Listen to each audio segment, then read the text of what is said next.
Welcome down the rabbit hole, friends. Tonight we'll be looking at the childhood and early years of Chad Daybell. But before we get around to that, I want to take a few minutes to talk about Lori Vallow Daybell's obsession with the teenage book series Twilight. You heard that right. The teenage book series about vampires known as Twilight. A couple of sources close to Lori have stated that along with excitement over Chad Daybell's self-published book, Lori also had a clear obsession with reading Twilight. This is apropos because the vampire romance science fiction series written by a Mormon woman is dripping with Mormon rhetoric, but tied up in an immature teenage understanding of how a love story should go.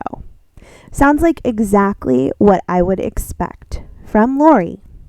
On the surface, Twilight is a vampire love story, but many have identified elements of the Twilight series as clear allegories for the Mormon faith, to which Stephanie Myers, the writer, belongs, and that's a pen name. According to John Granger's Touchstone magazine article, Mormon Vampires in the Garden of Eden, what the best-selling Twilight series has in store for young readers, this series is a thinly veiled retelling of the formation and survival of the Latter-day Saints. It's also about the back and forth of male patriarchy within the religion. Okay, so have you ever read this series? Because I haven't, and I haven't seen the movies or anything. I know it's about vampires and love and cute teenagers. Okay, so to make it clear, this is just what people have to say about this series. I've never read this series myself, and Stephanie Myers has never come out and specifically stated that this series relates at all to Mormonism. Stephanie has a major following online, and many people have other things to say about this series, but I'm just focusing on how it would have really fed into what Lori has already grown up with in her life believing. So let me clue you in a little bit about what happens. There's all these vampires in the series, and most of Stephanie Meyer's vampires are dangerous, blood atonement-driven religious believers who prey on non-believers. But this isn't true of the Central family. They're known as the Cullen family. They are representative of the Celestial Life Mormons. Okay, now you may ask yourself, why are you telling me all of this, Katie? I don't care about the Twilight series. Well, the reason why I am telling you about it is because literally people, this ridiculous teenage romance novel story is what Chad and Lori make their lives into. Everything that they say and do after they meet each other, and how they come up with this idea of zombies, and how they're from a special group of people who are going to save the world and live through the apocalypse. It's basically just like living the Twilight saga out in real life. It's just as ridiculous. And the point I'm making with all of it is I just cannot help but laugh when I realize that Lori was into this series even before she met Chad. Okay, so here at this point, initially I had about 10 minutes of me talking about all this research I did about Twilight and how the story relates directly to Mormonism, but I'm scrapping all of that because it's super boring, and I'm just going to say this. Twilight is essentially an allegory of a former heathen coming to the fullness of the Latter-day Saint faith and life. Bella and Edward, the two main characters, one is a vampire, one is a human who eventually becomes a vampire, I guess. I don't know. They are super special, and guess who else is also going to become super special? It turns out Chad and Lori Daybell were destined for greatness, and much like Edward and Bella, they were taking the path of lightness, while frustratingly everyone around them was becoming a friggin' zombie and following the path of darkness. In the end, Bella's life works out happily ever after, of course. And I'm sure Lori Daybell's is going to be perfect as well. She's just got to get through this whole prison thing. So later on, after Lori reads all these books and she gets really into them, and I believe she probably fancied herself to be the Bella of the story, she meets Chad Daybell. I think when Lori met Chad, he presented her with the perfect mix of offering her the idea of a godly Mormon relationship, but it was spiced up with the powerful, mystical element she so enjoyed and wanted to believe in, as evidenced by her immaturity in her interest in the Twilight novels. Now, there are many people out there who love the Twilight novels. They're into them. Being into romance novels is not immature, but I'm saying that we can see that Lori's interest in them was very much like placing herself as the central character and wanting to fully make that happen, which demonstrates a lack of connection with reality. After Chad met Lori, he even started texting Lori these really short stories that read like romance novels about their relationship. His wife, Tammy Daybell, was still alive, and he was texting Lori all day and all night. In another video, I might read some of the texts to you, but suffice it to say, he was saying things about, quote unquote, his loin fire when he was around her. He even talked about his large erection when he first met her. Ugh, so gross. But the point is that being so devoted to Twilight and believing in the ideas presented in the book are a part of what made Lori so primed for this whole insane belief system and ready to sacrifice even the lives of her children to keep her fairy tale going. Getting back to Chad Daybell, if Lori's childhood family presents as bizarre and extreme in many ways, Chad's appears fairly ordinary. Again, coming from an LDS background, Chad's family was involved with the church. Chad wrote Living on the Edge of Heaven as an autobiography which focuses heavily on, quote unquote, his near-death experiences he believes that he had as a young adult. Now, we'll talk about those later, but overall, it can be kind of surprising to realize that his upbringing seems really devoid of drama or upheaval, as far as we know. What we can take away from learning about his background is that he developed an overwhelming insecurity in life, which he often hid under a mask of egotism. Chad and his siblings grew up and spent the majority of their lives in Springdale, Utah. He had 3 brothers and 1 sister. His parents' names are Jack and Sheila. Sources say Chad was always much closer to his father than his mother, and rarely talks about his mother even in his autobiography. Looking at what happened to Chad, I think many observers may have assumed that he grew up in a strict Mormon environment, but childhood relations say that Chad's parents were actually rather relaxed and middle of the road when it came to their parenting style. But one thing that has come out in deep dives done by Hidden True Crime podcast is that a couple of the Daybell kids have dealt with drug and alcohol addiction problems. And the podcast asked the question, if there are these kinds of issues going on, are there issues with people in this family accepting and dealing with emotions? This can often be covered up by addictions. And we really see that Chad has issues with processing feelings. Something that stands out big time for me with Chad Daybell is that throughout his life, Chad relies heavily on creating an external locus of control.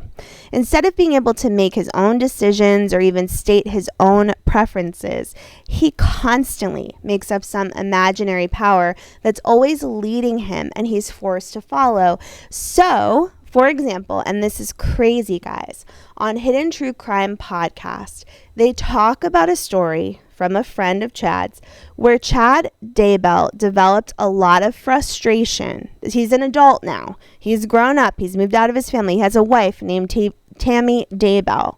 But he develops a lot of frustration with Tammy over the fact that she was spending a lot of time playing a game on her phone. And the game was called Farmville. Are you kidding me? I mean, they lived on a farm. She was just like any other person. Many people love to play little games on their phone. But, Chad, he was getting frustrated with it, and that happens as a husband.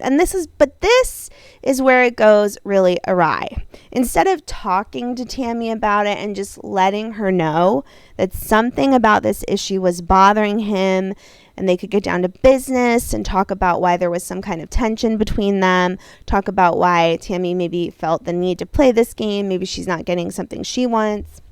Instead of any of that happening, this is what Chad chose to do. One morning, Chad woke up and decided to go to Tammy and tell her that he received a vision from Tammy's dead grandmother. Okay? And guess what Tammy's dead grandmother had come to Chad to talk to him about? She told Chad that she really needed Tammy to stop playing Farmville. Are you effing kidding me? Chad used a completely made up, fictionalized story about Tammy's grandmother to get Tammy to stop participating in a behavior he didn't like. Instead of talking to her about it or figuring out what was going, he literally, of all the things that were important in life, all the stories he could make up, he told Tammy that her dead grandmother came to him to tell him something extremely important, rose from the dead to give him important news, and that news was that she really needed Tammy to stop playing Farmville. Are you kidding me? Wow. All right.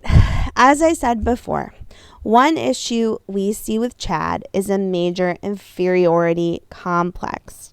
And this is really emphasized in his relationships with his male siblings.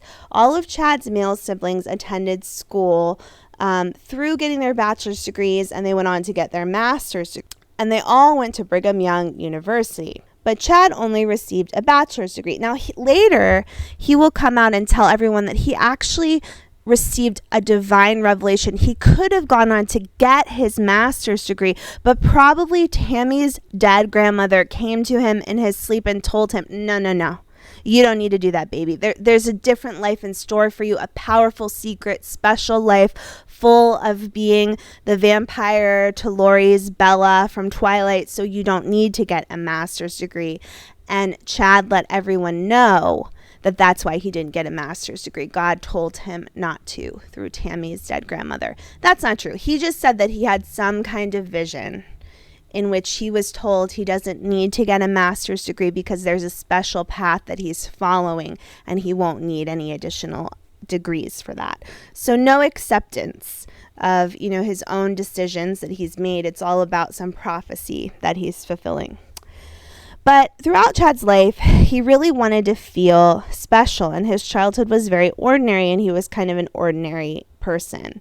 I really think he looked to Mormonism and religion as a means of becoming more special. He reads all of these stories about famous and influential Mormons, and he's thinking a lot about how he would love to accomplish this kind of fame and recognition. And this filters into his later delusions that he had prior lives in which he was somehow related to these extremely special, influential people. Now, after graduating from Brigham Young University, he had trouble finding a career that really fit him.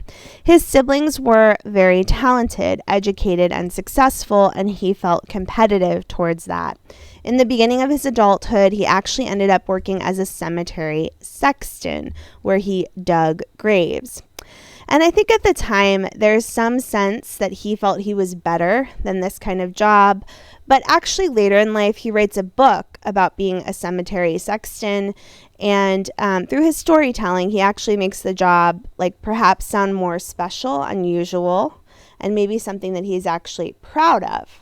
So through his writing, he's kind of able to change how he feels about these parts of his life that he didn't like.